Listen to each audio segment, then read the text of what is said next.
What is STEM? It's the acronym for Science, Technology, Engineering, and Mathematics, the disciplines that are vital for a thriving economy and a safe and healthy society. In kindergarten through 12th grade in the United States, most STEM teaching and learning focuses on science or mathematics. Comparatively little attention has been paid to the T, the products and systems that meet human needs, and E, the creative process used to design these things. And, for the most part, the four subjects have been taught in isolation. But new reform efforts, like the Next Generation Science Standards, are placing more emphasis on the connections between and among the STEM disciplines. To understand how this trend might affect teaching and learning in the future, we need to take a closer look at integrated STEM education, not just the individual subjects that make up the acronym.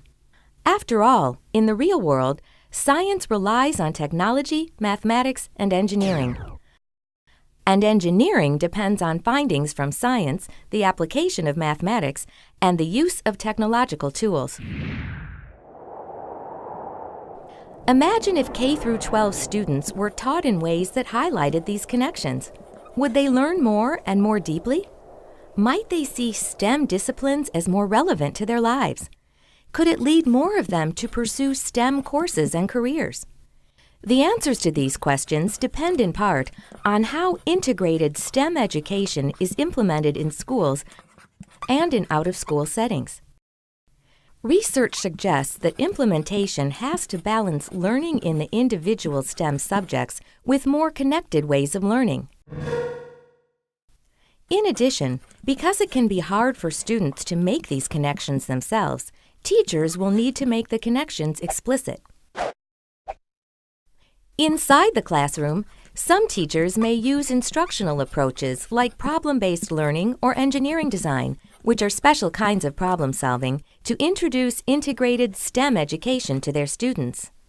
Outside the classroom, students are being exposed to STEM connections in museums and science centers through after-school experiences like some TV shows and STEM-focused robotics competitions, and in internships.